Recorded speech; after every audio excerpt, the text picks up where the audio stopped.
Yeah, he was really the no-brainer choice for them in a lot Totally. of ways. I think relationship-wise, even, and as I understand it, I believe he was like maybe the runner-up to getting the position when Taylor first joined the Foo Fighters, and they were auditioning for Originally, back then. Um, really? so it's just something I heard from a mutual friend, like literally yesterday. But yeah, as Decay Wow. mentioned, he comes from a very musical family. His father was a conductor at both Disneyland and Disney World of the bands, and he started playing drums when he was like 8.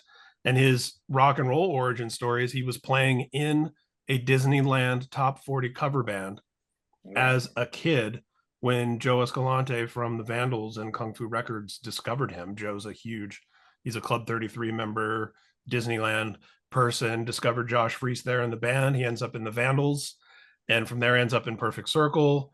Um, Brooks Wackerman becomes his stand-in doing Vandals shows whenever Josh couldn't do them. And then Brooks, of course, ends up in Bad Religion and is now in Avenged Sevenfold. So it's all like a really tight-knit kind of family with all these folks. And I remember, I mean, Freese's discography as like a session guy is insane. Like he was in Guns N' Roses for years and never played a show because he was the drummer, one of the drummers during the long Chinese democracy gestation period. So there's like Guns N' Roses recordings out there with him on drums. And I remember I was at the Kung Fu Records office once 20 years ago, and Joe Escalante had an Avril Lavigne platinum record hanging on his wall.